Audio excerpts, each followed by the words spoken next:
Sementara itu pemirsa, Presiden Prabowo mengaku sedih mencopot Dadan Hindayana dari jabatannya sebagai Kepala Badan Gizi Nasional. Presiden mengaku terpaksa mengganti orang-orang yang sebenarnya disayangi dan dipercaya. Sebetulnya saya sedih.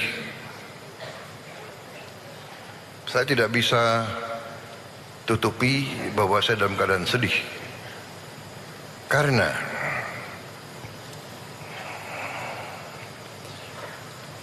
saya terpaksa mengganti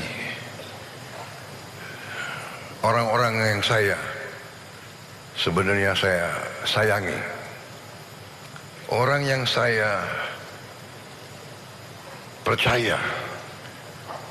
Orang yang saya berikan tugas untuk negara yang sangat berat. Saya tidak mau banyak komentar karena mereka ini menghadapi masalah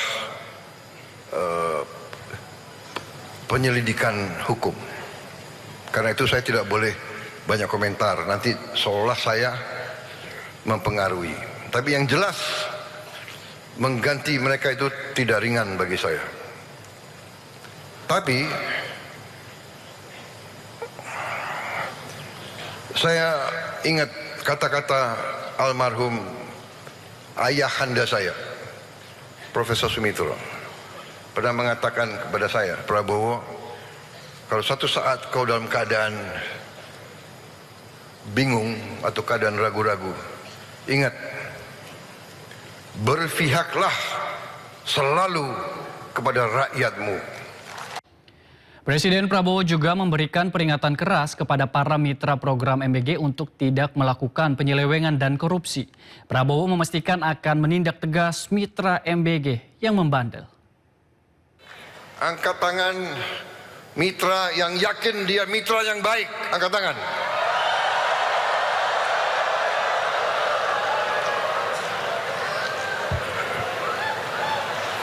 Oke, turun mitra yang baik. Turun mitra yang baik. Mitra yang brengsek, angkat tangan, angkat tangan.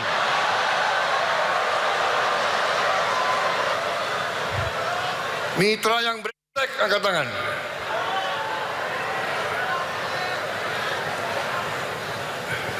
Nggak ngaku ya.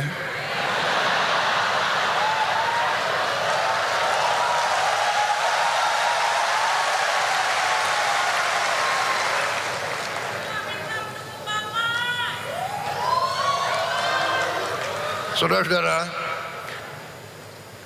kalaupun saudara mitra yang baik tapi tidak mau ngaku, saya beri kesempatan, kembalilah ke jalan yang benar.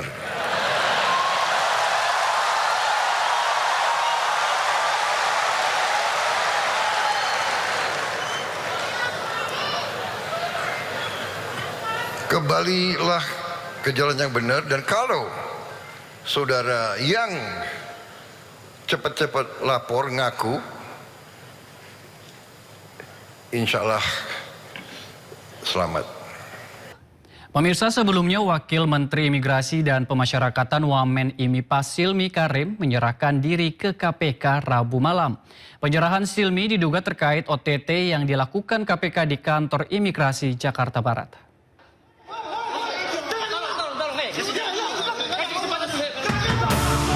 Silmi Karim yang sebelumnya sempat dicari KPK terkait penelusuran hasil OTT di kantor Imigrasi Jakarta Barat menyerahkan diri ke KPK. Silmi tiba di Gedung Merah Putih pada pukul 22.30 waktu Indonesia Barat dengan sejumlah pengawal. Kericuhan sempat terjadi lantaran sejumlah pengawal yang mengawal Silmi sempat saling dorong dengan sejumlah wartawan yang tengah meliput.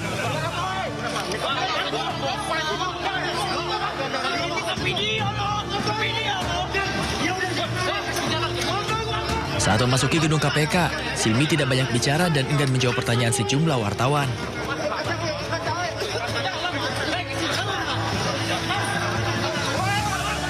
Sementara itu, KPK menjelaskan jika Silmi datang ke KPK setelah sebelumnya sempat dicari oleh KPK. Setelah KPK menggelar operasi tangkap tangan terkait dugaan korupsi pengurusan izin tinggal warga negara asing. Di mana salah satu ditangkap saat OTT ialah Kepala Imigrasi Jakarta Barat.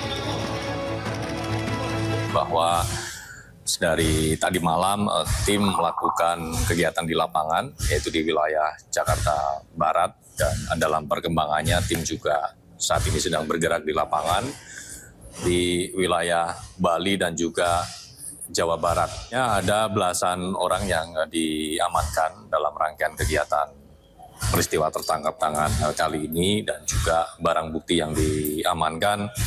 Ada kendaraan, mobil, motor, dan juga barang bukti dalam bentuk uang tunai, falas, ada USD dan SGD, dan juga ada dalam bentuk logam mulia emas. Peristiwa tertangkap tangan ini berkaitan dengan proses pengurusan warga negara asing untuk bisa tinggal di Indonesia. Ya.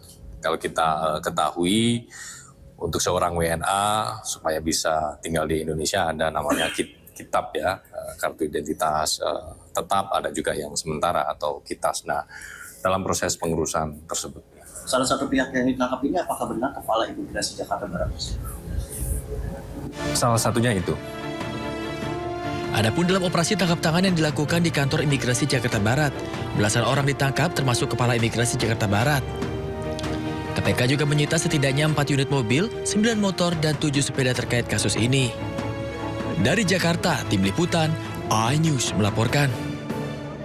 Wakil Menteri Migrasi dan Pemasyarakatan Silmi Karim ditetapkan tersangka dan langsung ditahan terkait kasus pengurusan izin warga negara asing untuk tinggal di Indonesia. Silmi ditahan beserta 7 pejabat imigrasi lainnya. Usai diperiksa KPK selama kurang lebih 10 jam, KPK akhirnya menahan Wamen IMI Silmi Karim dan 7 pejabat imigrasi terkait kasus pengurusan izin WNA tinggal di Indonesia. Selain Silmi, 7 pejabat imigrasi juga tak mau ketinggalan memakai rompi oranye. Di antaranya Safar Muhammad Godam, ex-PLT Dirjen Imigrasi periode 2024-2025, serta Kakanwil Ditjen Imigrasi Jawa Barat, Jaya Saputra, serta beberapa pejabat imigrasi lainnya. KPK mengungkapkan dugaan tindak pidana dilakukan Silmi Karim saat ia menjabat sebagai Direktur Jenderal Imigrasi pada Kemenkumham periode 2023-2024. KPK total menahan 8 orang dalam kasus ini. Untuk meminta keterangan.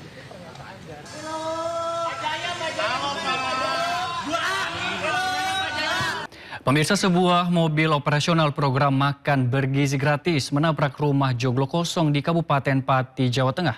Akibatnya rumah dan kendaraan mengalami kerusakan parah. Sebuah mobil program makan bergizi gratis milik Satuan Pelayanan Pembunuhan Gizi Sundoluhur 03 menabrak sebuah rumah joglo di Desa Sundoluhur, Kecamatan Kayen, Kabupaten Pati, Rabu siang. Peristiwa terjadi sekitar pukul 1 siang setelah kendaraan selesai mendistribusikan makanan bergizi untuk pelajar. Kecelakaan diduga terjadi saat kepala SPPG hendak memindahkan posisi parkir. Diduga salah injak pedal gas, mobil menabrak rumah hingga jebol dan masuk ke ruang tengah rumah. Ceritanya itu udah parkir di situ. Nah, parkir kemudian di tengah jalan mau diketepikan, dipinggirkan sama kepala SPPG-nya. Nah, mungkin dianya itu belum pada nyetir atau gimana. Gas tancap gas langsung ke sini, nabrak rumahnya langsung pas tengah. Terus kondisinya gimana Pak rumahnya? Aman, kalau untuk korban nggak ada. Itu bapaknya kan selamat duduk di situ. Tidak ada korban jiwa, namun akibat insiden bagian depan mobil operasional MBG mengalami kerusakan parah dan belum dapat digunakan kembali. Dari Pati, Jawa Tengah, Vindi Agil, iNews melaporkan.